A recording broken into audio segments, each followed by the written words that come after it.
for a rotten hooker. I thought I was a good Christian. I go to church every Sunday. I thought I was a good Christian. I go to church every Sunday. I am a very religious person. I thought I was a good Christian. The very lies the serpent told to Eve in the Garden of Eden. Garden of Eden. Garden of Eden.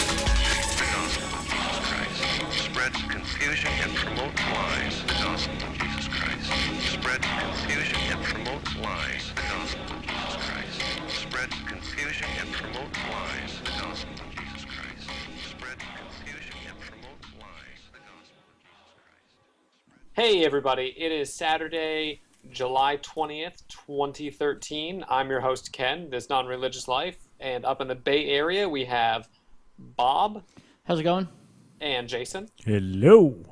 And it's a little different. We had a little technical difficulties last couple weeks. We so, don't ever have technical issues. Yeah, I know it's unheard of on the show to have technical issues. So if you notice that my mouth isn't moving, no, I have not taken up ventriloquism. It's going to be mostly audio, I guess, and Jason's going to do some editorial magic to make it a little more interesting for everyone. Nope. I'm okay with just audio. I'm going to put that out there. We've had a little bit of scheduling snafus, so to speak, as actually Bob said in an email to one of our commenters, which we will be talking about today. A bunch of things have happened since the last time I recorded. Yep. And I guess the first one I want to jump off with is there's been a lot of hubbub lately around the new Pope, Pope Francis. He's taking over the Pontific Twitter account, and he's giving indulgences to people for following their Twitter account, which is interesting. People can get a week off purgatory at the end of the world, so long as they, just follow him on Twitter. Bob, what do you think of this? It's ridiculous. However ridiculous I may think it is, it's perfectly in line with the Catholic faith. Yeah, and that's something I want to talk about. The question I have is what do you do during that week? Because you obviously can't come back to the living plane because it's the end of the world. You can't go to heaven. You get to heaven a week sooner. You get to heaven a week sooner. So it's not like a vacation. It's not like you're in purgatory. You're out for a week, and you go, well, I got to go back to grinding stone.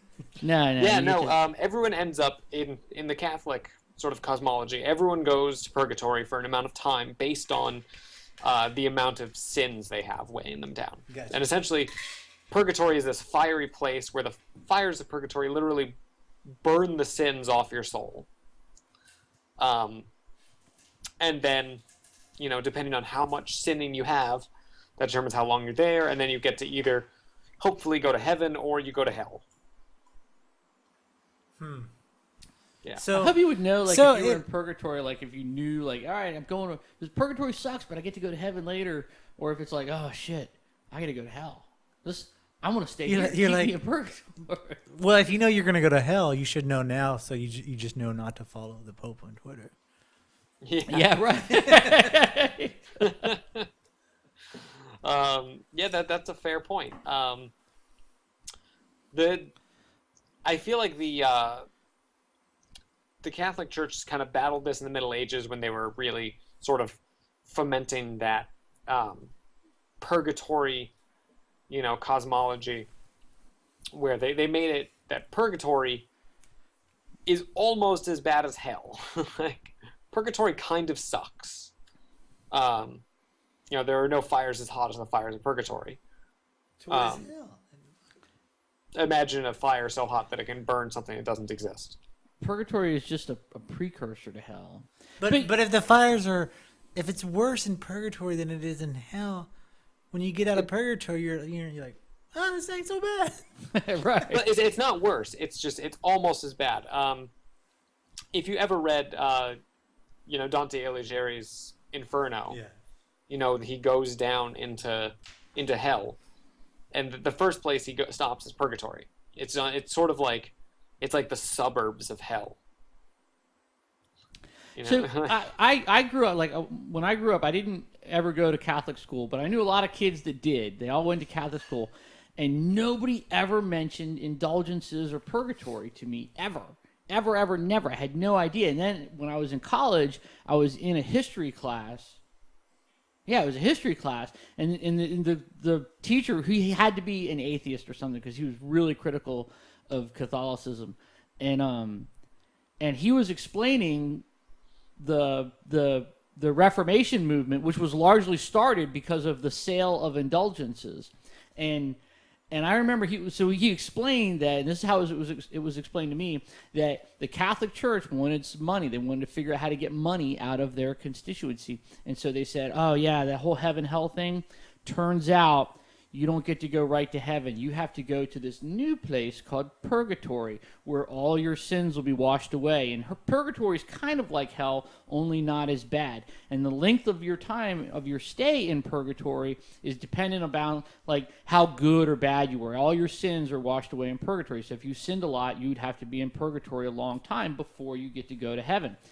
But lucky for you, we as the Catholic Church have saints. And saints have this excess of goodness. They're so good that their excess goodness, we can pass it on to you, and that way it'll start shaving time off your stay in purgatory. Now, if you make a modest donation to the Catholic Church, I can give you some of this excess goodness and reduce your time in purgatory, and that is the sale of indulgences. So where does the confession play into this? So I thought the confessions were to reduce. No. No, it's not. Indulgences in the Middle Ages usually weren't bought for yourself. They were usually bought for recently deceased loved ones. Someone who may not have gotten a chance to confess all their sins. It's sort of like they wanted to get both. You know, they could always be on top of controlling people by bringing them to confession, but they could also get people's money by being like, you know, your dead mother is she's in purgatory right now. For 10 gold farthings, you can whatever and get your dead mom out of purgatory a month sooner. And it kind of plays on that sympathy, which makes it incredibly sick in a way. You're preying on these grieving people, but I mean that's what religion does best, I feel like. When I heard that whole story about the sale of indulgences and getting out of purgatory early, my jaw hit the floor. I was like, yeah, what? No, and your teacher nailed it right on the head. It's the sale of excess grace from these saints. These saints are just so amazingly, beneficent that you can actually buy it. You can get that, and it'll help your loved ones get out of purgatory just, an ounce sooner. I think that maybe in this instance, maybe the Catholic Church has realized that they're, we live in a modern age where like currency, lucre is not necessarily all that's necessary to survive. You have to have that popularity. You have to have that being on the forefront of people's minds. And so what a great way to leverage social media is to impart indulgences. Mm-hmm. Absolutely. And it's funny because indulgences kind of fell out of favor. You saw it. There was a lot of back and forth within the Catholic Church about indulgences for a long time where, they realize, hey, you know what, maybe we got a little too greedy. We can no longer sell indulgences for a length of time more than, I don't know, it's like 7 days or something like that. You can't offer more than a week out of purgatory. What's the math on, okay, how many saints are there? No idea. Hundreds. There's got to be a cap somewhere where somebody walks up and goes, hey, I got this money. If you get so-and-so out of purgatory, they're like, oh, sorry, we are out. What if like somebody came up and they were like, I want to buy all the indulgences. I want it so that there are no more indulgences. Can you do that? Is it a finite amount? That's what I'm saying. Because if it's based on the goodness of the saints, I mean, Well, that's the thing with the saints is it's a renewable resource. It's not like the rainforest, man. It's more like solar energy. Gotcha. The saints are just generating grace. Yeah, but So it's like the spice. But even then, solar energy. I mean, we consider it an infinite resource because we only live to be 75, 80 years old. But if you live to be 5 billion years old, then the sun wouldn't be a renewable source of energy. I mean, eventually it runs out. Sure. It's just so long that it's. At that point, there's not going to be a Catholic Church either. So No, but my point being is that even as vast as it is, the sun is still a finite amount of energy. Yeah. Yes, but it's a renewable resource in the sense that our taking energy from it doesn't deplete it any further than it would already be. Yeah. Yeah. So the saints are actually manufacturing grace. They have them locked in a basement. Yes, they just generate it. They're pooping and grace. you can get those indulgences. But it would be a writ of paper that they would write out for you and they would give it to you, and then that would be your. So this is kind of like the Simpsons episode where Bart sold his soul to Milhouse. Kinda, yeah. Okay. Yeah, and then Milhouse gets 2 souls in the rowboat to get across the river. Yeah. Yep. Which is a fantastic episode. That was funny. Yeah, and the thing I love about this is this whole nonsense is, in all Catholic nonsense, is it's utterly in line with Catholic dogma because of Matthew 18:18, which says, "Verily I say unto you, whatsoever ye shall bind on earth shall be bound in heaven, and whatsoever ye shall loose on earth shall be loosed in heaven." Essentially, this is Jesus talking to the disciples, and he's saying, hey, whatever you say is true here on earth, I'll make it happen in heaven. It's fine. So, no, and this is sort of that Catholic infallibility. Whatever we say goes. Plenary indulgence? Sure. Whatever. Which is the whole basis of a Kevin Smith movie. Exactly. Heaven and hell exist? Sure. Heaven and hell don't exist? Yeah, of course. Well, that's one thing I wondered about that too, because didn't recently Catholicism got rid of limbo? They used to be heaven, hell, purgatory, and limbo. And they also got rid of hell. Oh, there's no more hell?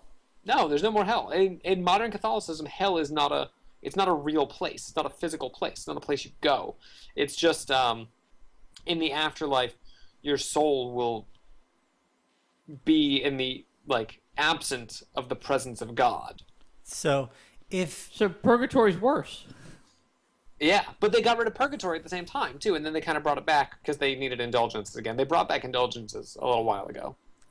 If what we say on earth will be made in heaven, so does that mean the Church of Satan, when they leaned over the grave of the Westboro Baptist Church, that really happened? Well, I think that passage is speaking more about the Pope, what the Pope says or what the Church says. The Catholic Church takes Matthew 18:18 as being a direct sort of discussion between Jesus to the disciples, in particular to Peter, who becomes the first Pope. And then the popes are all a lineage of tradition from Peter down. Oh man! So I saw that thing with the Church of Satan in Westboro Baptist. That was brilliant. Yeah, fantastic. Oh my God. For the listeners who don't know, you want to talk about it? Sure.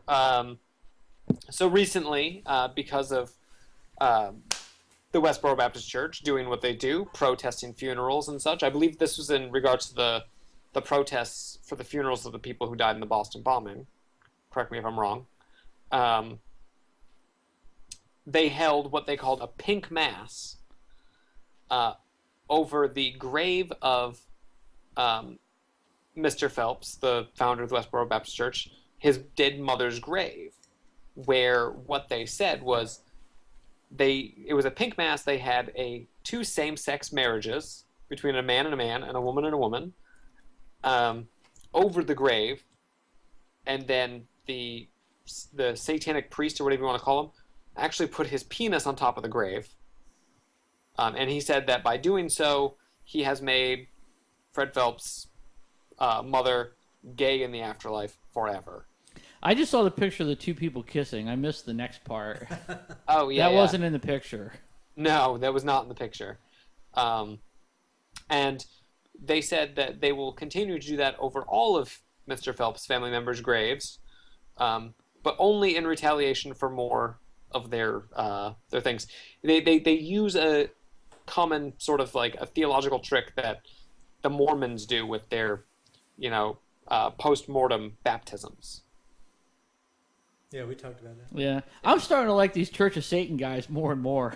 Yeah, I mean they're all ethical egoists. They're all like, it's free market capitalism dinner theater, Yeah, yeah, yeah. But yeah, I mean they're funny for sure.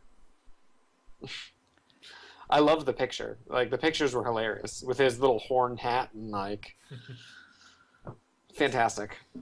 Yeah. Take that, Westboro Baptist. Take that. But Dude, speaking of Westboro Baptist, did you see the news article? I guess we're maybe getting off track, but did you see the news article about the little girl? So there was an organization that bought the house right across the street from Westboro Baptist. The Rainbow House? Yeah. And so they're an organization that's promoting world peace. So that's like their shtick. And then they painted the house in like rainbow colors just to upset the Westboro Baptist, which I love. And then there was a little girl who I guess found out what their message was, agreed to it, and then so she was selling lemonade on the yard of this house, and she raised like $13,000 or something like that. Wow. that's awesome.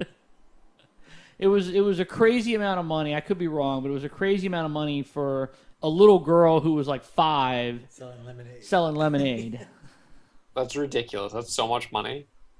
But I think that just goes to speak to just how hateful Westboro Baptist is, and just how how people can be so ideologically diverse, and yet they have this common enemy. The enemy of my enemy is my friend. Mentality. Just how as divisive as the Westboro Baptist is, they seem to be uniting us in our efforts to get over them. And that's their whole plan, definitely. Everyone sort of binds together to, like, hey, all right, everyone, let's stop fighting. Let's get rid of those assholes, and then we can go back to bickering amongst ourselves. Yeah, absolutely. And the Westboro Baptist Church is just awful. They're awful. I mean, I almost, like, I'm waiting for the day where everyone in the Westboro Baptist Church comes out and says, yeah, it's been a joke the whole time. Like, yeah. Poe's Law, guys. Well, I'm waiting for somebody to be gay in the Westboro Baptist. Oh, fantastic. Fred Phelps gets caught with a male hooker. Yeah. Yeah, that'd be great. Yeah, because I don't think it'll be like the who was it? Was it Exodus Ministries recently?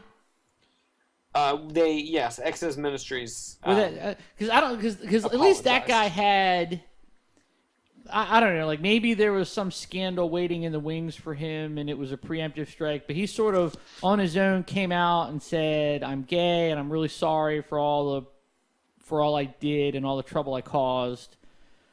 Yeah. I mean, at least that has some grace to it, whereas I don't think anybody in Westboro is going to be that graceful. They're going to be involved in a full-on rent boy sex scandal and deny it the whole time. It'll be Ted Haggard style, for sure. Yes, yeah. Yeah. Methamphetamines and gay male prostitutes. Yeah, that's awful. Not gay, I just have gay thoughts. And I like sticking my penis in butts. It's...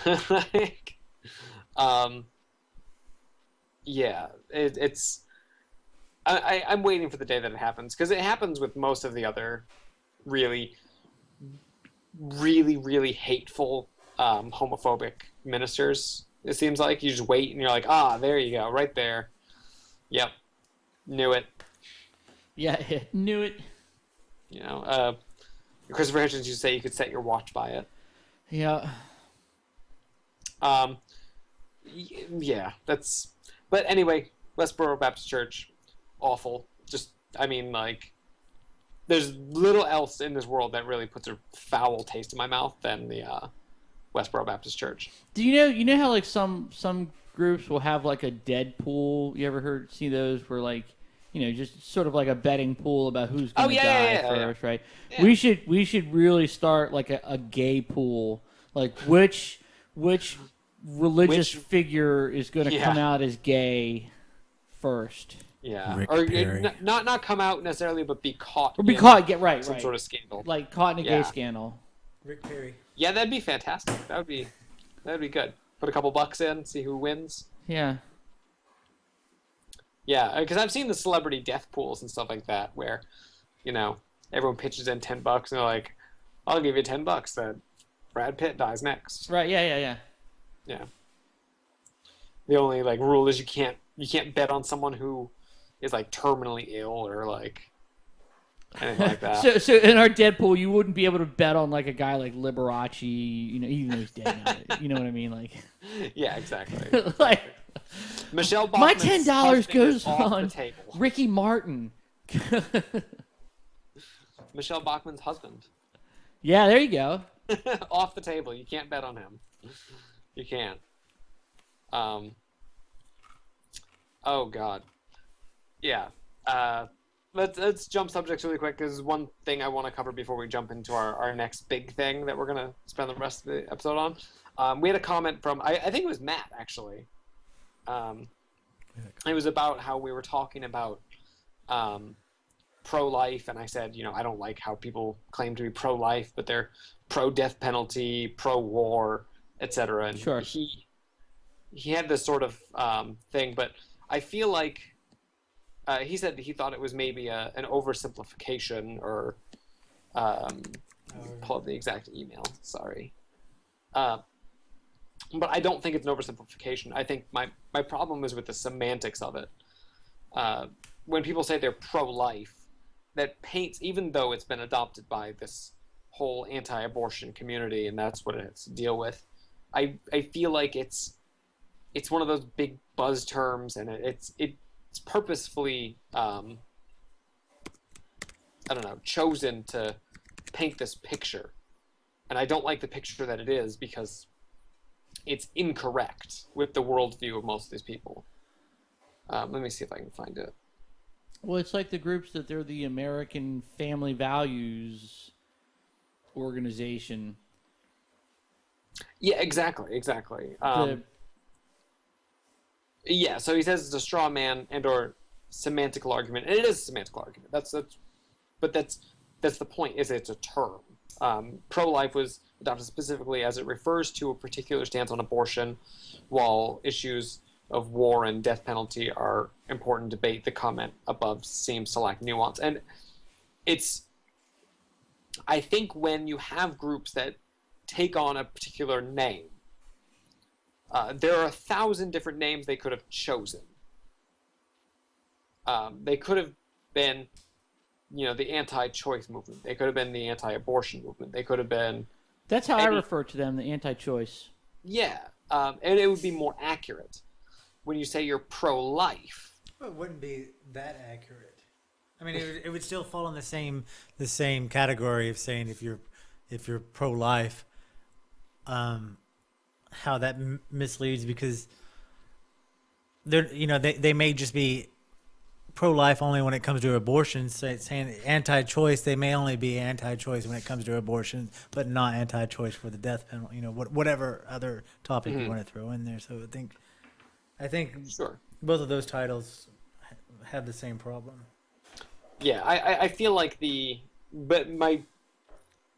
when you talk about anti-choice, it's like, okay, yeah, sure, it's anti-choice, and it might be a little more nuanced, but when you say you're pro-life, it's a loaded term. And meant to be so. And purposefully so. Yeah, Right. it's purposefully designed to be a loaded term. It's manufactured to be that good. way. Yeah. You know, it sounds good. Well, right, and it's exactly for the reason that if somebody says, well, maybe you should think about your argument, or maybe you should think about this more, like, what are you against life, man? Are you against Americans? Are you against families? No.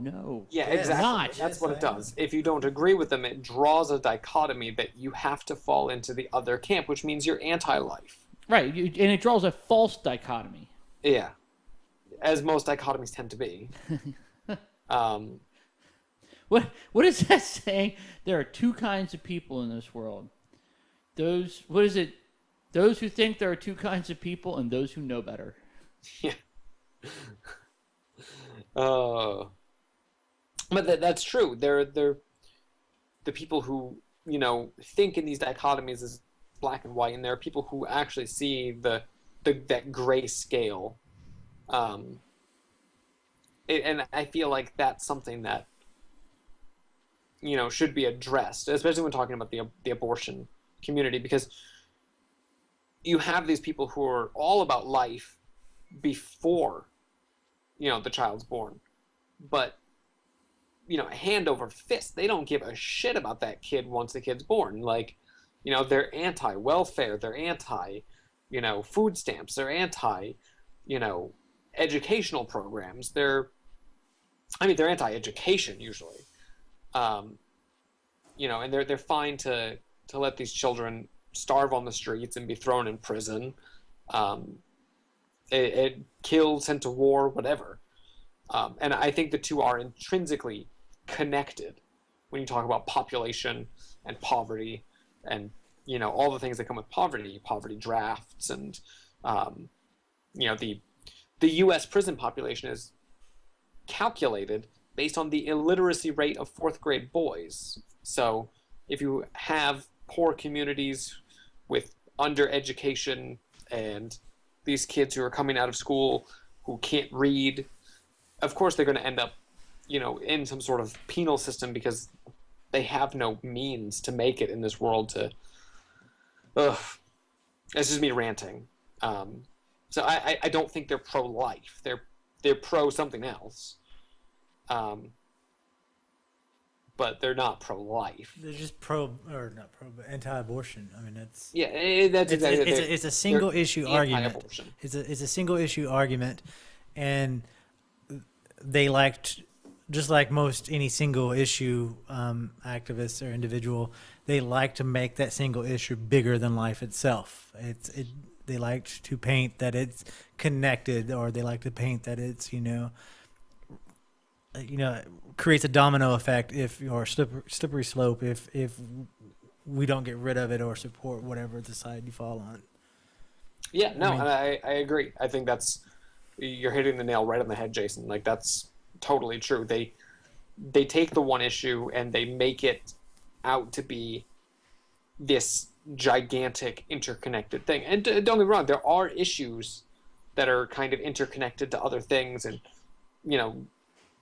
are more complex than just themselves. But to make it valid, you have to work on those other issues. You can't exactly. To make it valid, you have to give a shit about those other issues.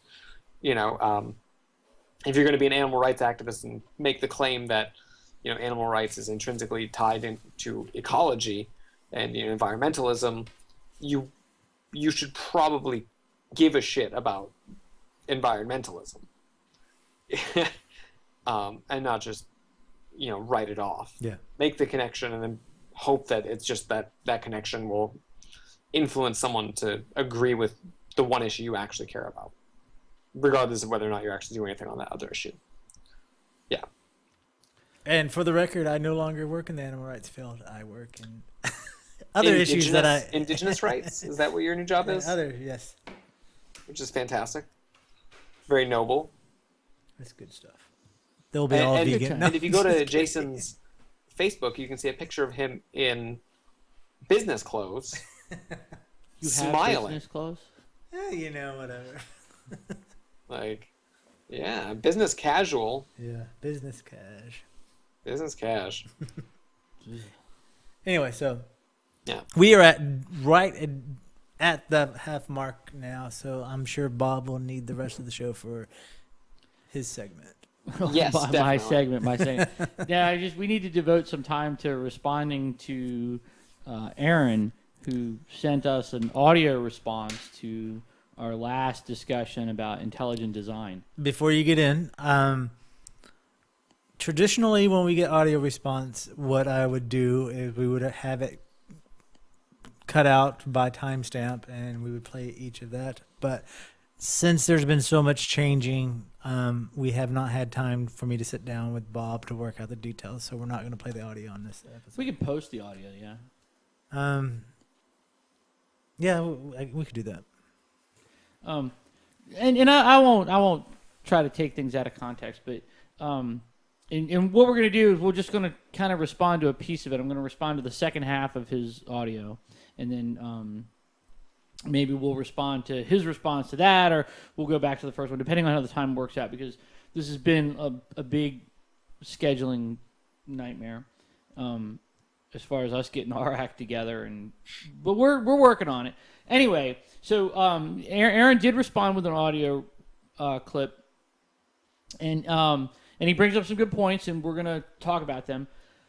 At about the 55-second, 1-minute mark, he brings up a statement that he says he heard a Yale professor say, blah, blah. Given enough time, redwoods can evolve into squids. And I think that's kind of, I mean, yeah, he's like, well, I don't know if I believe it or not, but maybe I could kind of see that. And it reminds me of this one statement that I heard one time where, man, I just wish I knew who it was. They were making an anti-evolutionary argument and an anti-science argument altogether, where they were talking about hydrogen, and they were saying like, oh, hydrogen is this colorless, tasteless, odorless, invisible gas that's all over the universe, and you're telling me that given enough time, hydrogen becomes people. And I thought about that for a minute, and I was like, no, that's exactly right. That's exactly what happened. That's exactly the situation we find ourselves in. That, I mean, if I heard something like that, I would have to, pardon them for, how much time it would take me to scrape my brains off of the wall. Because I feel like I would just bash my head into the wall over and over and over again. Yeah, but that's true. That's how it works. You have this hydrogen gas that collects into giant, essentially, clouds of gas in space, and eventually, when you get enough of it, it ignites, and then you get this fusion reaction going, and it turns into higher elements. And over time, it explodes and it compresses again, and then you get bigger elements and bigger elements until the elements, it just becomes chemistry at that point. It was Sagan that said that we're all star stuff. Yeah. And so I think that's a better illustration of what's happening, but I also think that to make a statement where you say like, oh, redwoods evolve into squid, I think that kind of demonstrates a misunderstanding of evolution in general, and everybody makes that, and you hear it all the time about like, oh, are you saying I evolved from monkeys? And well, it's the same thing that our two favorite people, Kirk Cameron and Camp, what's his name? The guy, the banana guy. Oh, that's But anyway, him, and and I forget who else it is with the peanut butter argument. Oh, peanut butter. The atheist nightmare, the peanut butter. Yeah. So evolution, when you're talking about evolutionary theory, what it's really about is common descent, right? So redwoods do not evolve into squid. However, if you look on that phylogenetic tree, you will find at some point redwoods and squid had a common ancestor, just like all of us do. Yeah. All of us have a common ancestor with everything, and I think that's kind of the beauty of the theory, and part of its robustness is that it shows how we are all interconnected. We're all like every living thing can trace a common ancestry back to every other living thing, no matter how large or how small. We all share. similar aspect in our DNA. From Well, right, and that's one of the things. Like in Dawkins' book, The Greatest Show on Earth, he sort of makes the point that even if you get rid of the fossil record altogether, you could just throw the fossil record away today, and the DNA evidence alone is insurmountable for our history of common descent. Yeah, and that's exactly it. And it's evolution is one of those things where it's predicated on 2 points. One, life reproduces. And 2, that reproduction is not perfect. Right, that's Dawkins makes that point a lot. Like you gotta have 2 things for evolution. You gotta have multiple copies, like organisms making copies of themselves, and then those copies have to be imperfect. When you do that, you can get evolutionary processes going. Because that's when you start having genetic drift, and you start having those slight mutations that change things. If I have a child, that child is not going to look just like me. The child is not going to be necessarily my height, have my eye color, have my skin tone, my nose, my mouth. That child's not going to have my, any number of... He would be half you. Half. And even less than half, because you have to account for all the subtle mutations that happen while that life form is forming. Before a child is born, there are somewhere in the range of 400 genetic mutations that occur that just happen because DNA is copying itself and copying itself and copying itself. And hey, you know what? It fucked up right there, but that's fine. It's going to copy itself some more. Yeah. So maybe the eye color might have a little more green in it. It might be a little lighter. Skin tone might be a little heavier. The hair. What is that called? There's the so any offspring would be genetically half you, but if all of the genetic traits that you contribute are recessive traits, then the other partner in the pairing would have all the dominant traits. So they would appear. What is that? Is the term phenotypic? Phenotypically, right? Phenotypically, they would appear much like the other person in the pairing, but genetically, they're still half you. Yeah, and I mean, I think I'm a good case. I'm taller than both of my biological parents. I'm 6 feet tall. My biological father is only about 5'10", 5'11", so I'm a good inch or 2 taller than him. And my mom is 4'6.5". She's incredibly short. Like, I was touching the top of my mom's head when I was in kindergarten. I just happen to be slightly taller than both of them. And that's how evolution works.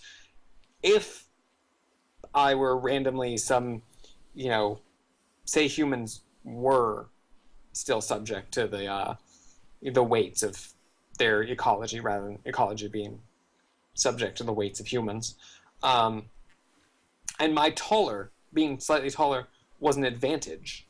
I would have a better chance of surviving to reproduce than someone who was maybe shorter. And you see this, a lot of the phenotypic expressions in humans. You look at humans and we're vastly different across the globe. You have people with blonde hair and pale skin. You have people with, epicanthic folds. You have people with very dark skin. You have people with curly hair but also light skin, or straight hair but dark skin. And all those little changes are for a reason. When we know that humans evolved in a small valley, the Rift Valley in Africa, and everyone was very, very, very dark, as people who live in that area tend to be. The sun's very intense, so you need the dark skin. But at the same time, having that dark skin isn't a hindrance to synthesizing of vitamin D. But as people moved out of the Rift Valley and they moved north, having that dark skin was a hindrance. Their bodies weren't producing as much vitamin D. So people who were maybe born a half shade lighter randomly, just some slight variance there, might not develop rickets. the women might not die in childbirth because of it. The men might be slightly better at hunting and foraging, and they reproduce. And so those slightly lighter skin genes carry on as it moves north and further north and further north until eventually you make it to, Finland, and you have these people who are, paler than I am, with pale light skin, pale blue eyes, blonde hair, and they look utterly different than, their, biologically speaking, incredibly close cousins who live in the Rift Valley. Well, I see where you're going, but I think that this is I think that in the context of someone who's espousing an intelligent design perspective, which Aaron is, they're just going to take, and you're absolutely right on every count. You're like I get it, I see how it works, but they're gonna take that and throw it back and say, well, that's just micro evolution. And they're more interested in the macro evolution of one organism into another, and there's speciations that occur, and they really don't they just sort of take those speciation events and go like, well, I don't know how they could happen. How do you get hydrogen to people? Because I don't really like that analogy of redwoods to squids. But how do you get hydrogen to people? And very slowly. Yeah, very slow. Right, very slowly over a lot of time with lots of mistakes thrown in. And in his response at about the 2-minute mark, he talks about how natural selection can't plan for the future, and I agree with him on that. In that, natural selection doesn't plan for the future. There's no plan in place at all, and no evolutionist would ever say that evolution planned for the future. And that's the point. Evolution doesn't plan. Natural selection doesn't plan for the future. That's why a vast majority of the animals and the life forms in general, animals, plants, single-celled organisms, protozoans, ammonierans, and fungi, are all dead and extinct. Yeah, right. There's a lot more animals that are extinct than will ever be alive. Yeah, that's one. Yeah, Dawkins makes that point too. That there's so many more ways to be dead than there are to be alive, and the ones that are alive are because they found some unique way to stay alive, and they he calls that in the business of being alive, and they got really good at doing that one thing that kept them alive, and they happened to get to being really good at that one thing by accident. Yeah, it's those slight little variations that make you just a pinch better at doing something. Yeah. And that's all it takes to tip those scales in one way. We look at the evolution of and something I always love is the sort of balancing act that arthropods and vertebrate animals have had over the course of the time on Earth. When you look at the oceans, you had these giant 12-foot-long sea scorpions that just dominated everything. And what were our ancestors? Little tiny fish that didn't even have jaws yet. Like, there were no mandibles. And these big arthropods, because the oceans are saturated with oxygen, they can grow to be just enormous sizes, ate the shit out of our ancestors. But then they eventually moved onto land and got small because the oxygen level is much lower. And so when vertebrate animals started making their way onto land, the vertebrates, being bigger, had an advantage over these arthropods.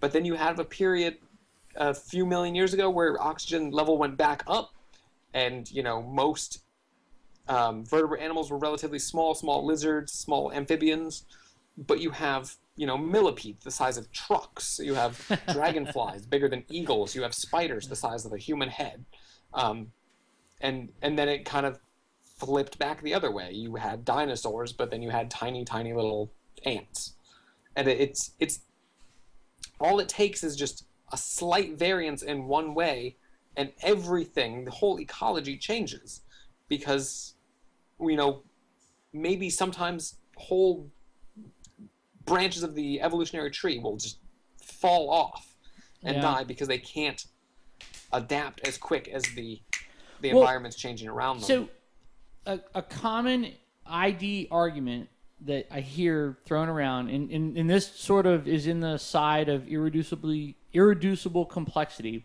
is they make, and I know we mentioned it last show, where they make that analogy of the cyclone blowing through the junkyard and then assembling a 747. And I agree, that's entirely, it's probably unlikely. You'd have to have a cyclone every 5 seconds every day in the same junkyard for 10 million years, and then maybe it might, who knows. But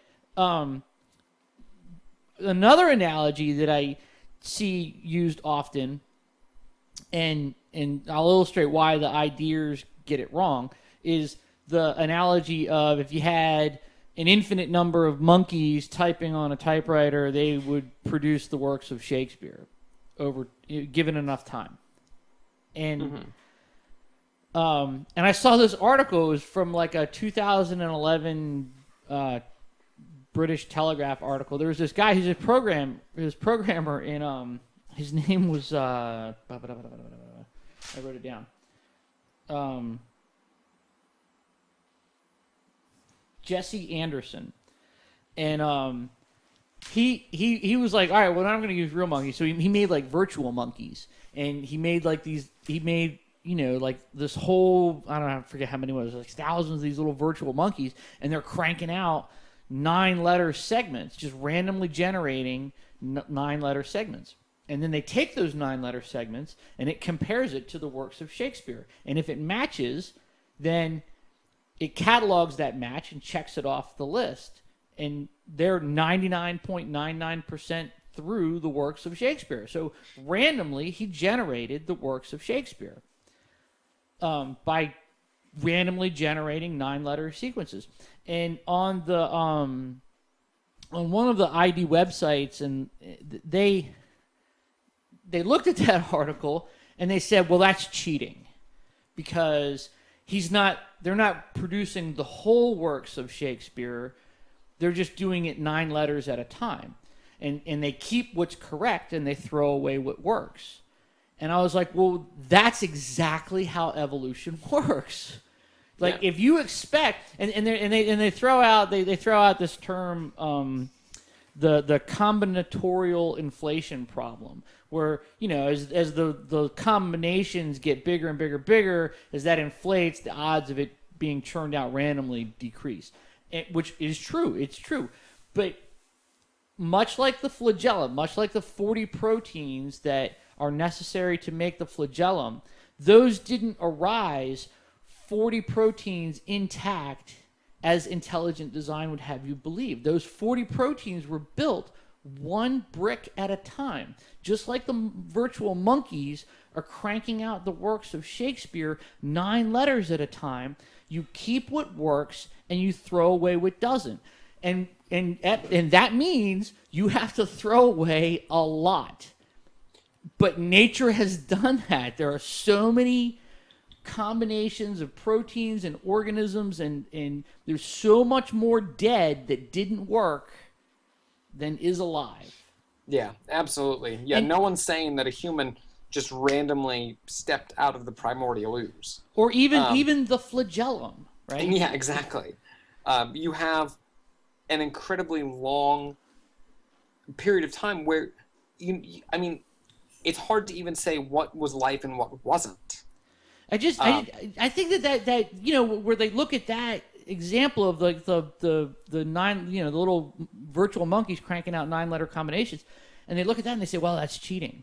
No, it's not. That's not cheating at all. That's exactly how evolution works. It takes very small fragments and it keeps what works and it throws away what doesn't. And here's the thing with the Shakespeare thing is, if anything, that's not cheating. I mean, there's only a finite number of,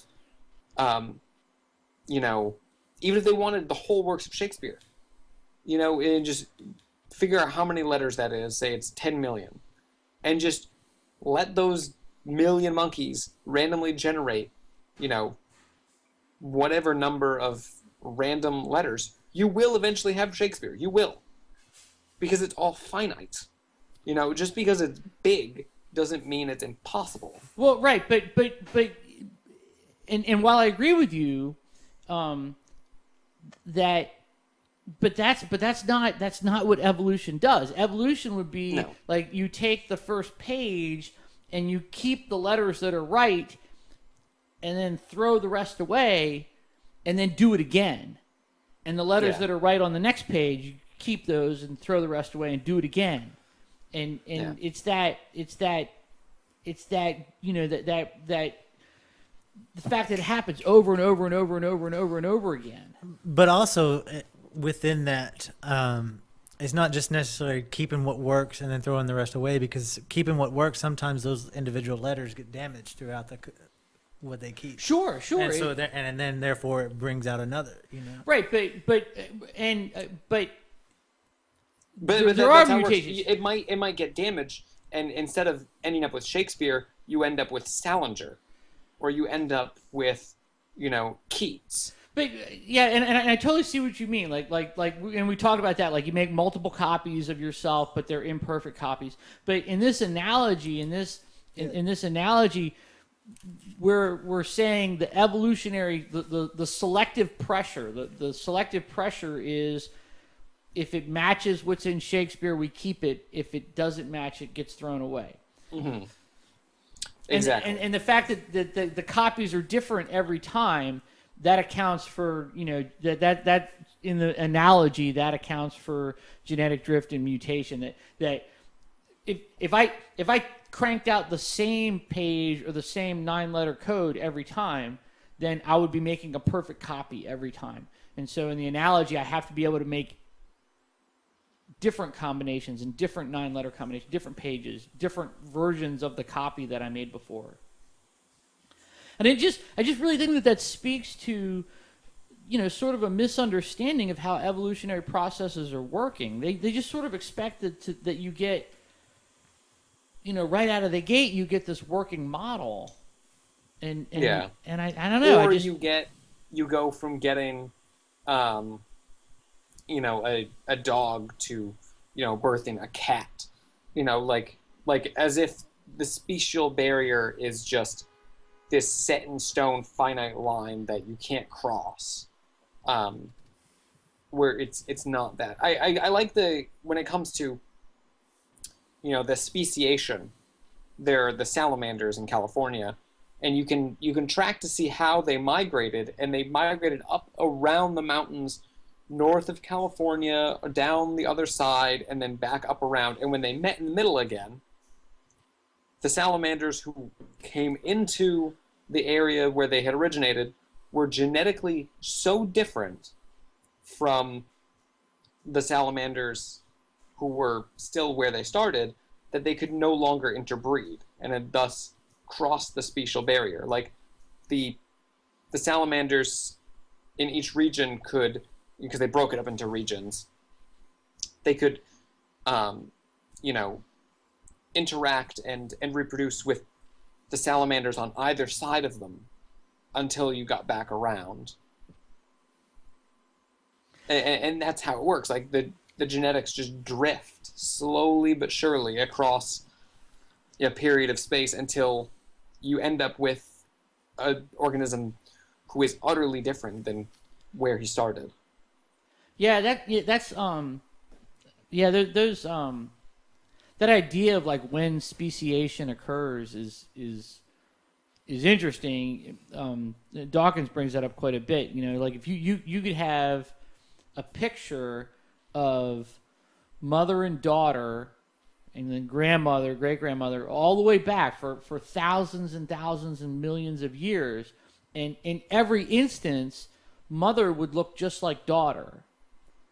But yet, somewhere in there, speciation occurred, even though mother just looks like daughter. So where do you draw that line? And he sort of makes I think he's sort of alluding to that, this idea of like speciation is an illusion. it's an arbitrary line that we draw in time. That you're either on one side of the fence or the other, whereas as it's happening, there is no discernible line at all because mother looks just like daughter, and the line of speciation isn't a fine line in the sand. It's a broad swath of time that we're just missing. Yeah.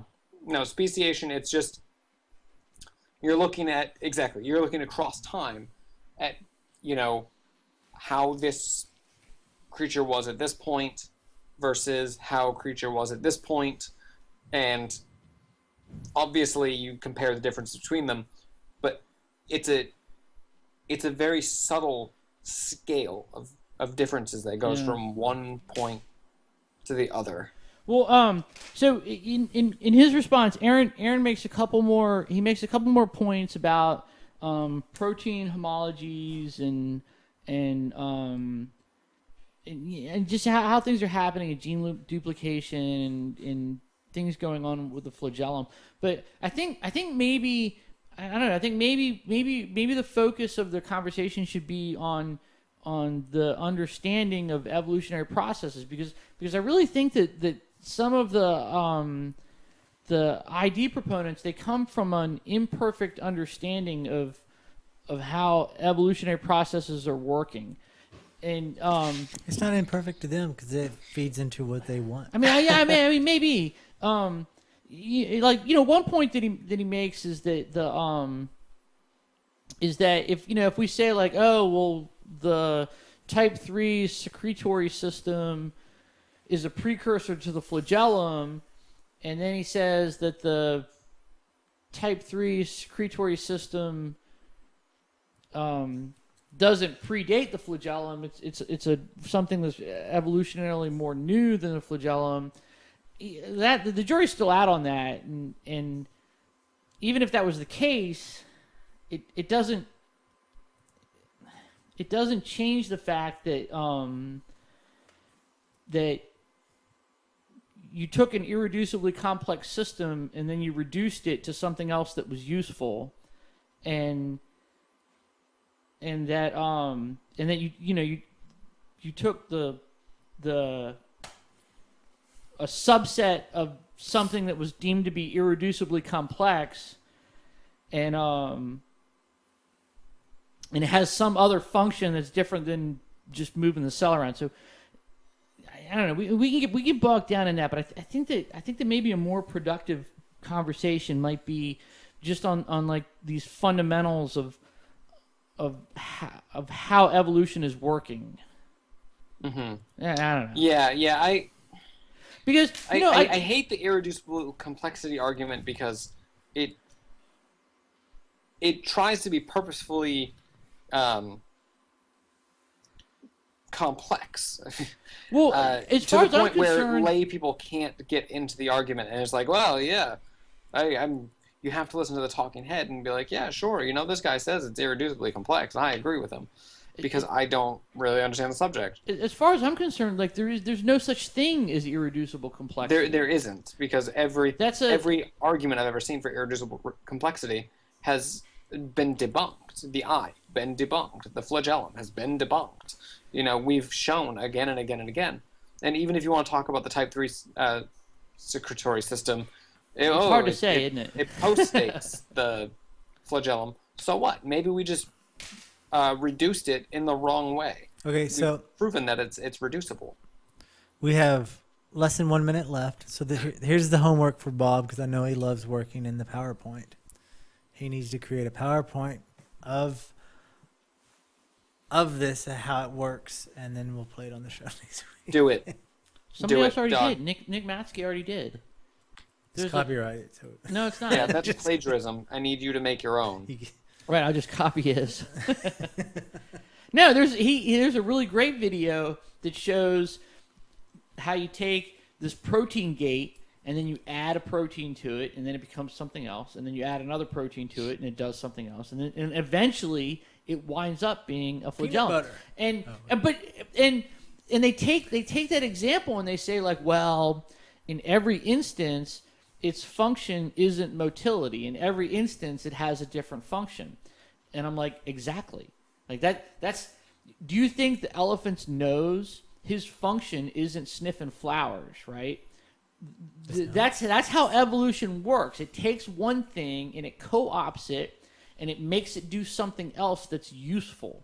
And I don't know. I just feel that they either people who subscribe to the ID point of view are either willfully ignorant of the bigger picture, or whether they've just got whether they just don't get it. Are the blinders intentional, or are they? I don't know. Are they just missing a piece of the puzzle? I don't think it's a little of both, maybe. Well, I don't think it's intentional. Just I think it's environmental. I think if you are only taught that there is a God, if you're only taught this is the only way it is, everything else out there is suspect. Because of all the different levels that we talked about on this show, whether it's because it's the devil testing your faith or challenging your faith, whatever it may be. It's just like, take it even back to real world, I'm going to talk about veganism real quick. I grew up eating meat. I did not think anything differently of eating meat because from day one, I was taught no other thing. I was not taught that, there are alternatives to it. There are other aspects to it. That's what we ate. That's what they're here for. I did not question.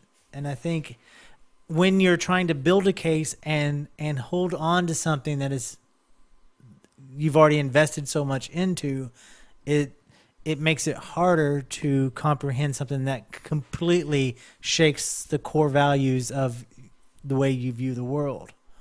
Absolutely, and that is called cognitive dissonance. Yes. Well, and we will talk about it on another show. Well, I think you're right. So, and here's why though, because a lot of people who are ID proponents, they'll say like, well, ID just offers an alternative to evolution, and I'm just trying to point out an alternate view, and they sort of play coy about it, and then but you say like, well, if who is the intelligent designer? And then they'll say like, well, I don't know. It could be anything. Are you a Christian? Yes. Right. It's always the Christian fundamentalist that falls into that ID camp because it espouses that worldview. It's true. Okay, we have to wrap this up, but real quick. When we talk about the ideas and the people who believe this, we have to segment it into two parts. We have to segment it into the people who are making financial gain on pushing this, the leaders of pushing the material, selling the books and stuff, and the other half that we have to look at are the people who spiritually believe this and find that their answers fit their spiritual belief, whether it's Christian or not. And so when we say that, like what you just said, that I feel is more focused on the leaders and the people who are making financial gains. The followers and the people who are trying to understand it, I think they have a deeper foundation in their belief that makes it harder for them to see anything else. It's not because of whatever corrupted ideology that they're trying to push forward.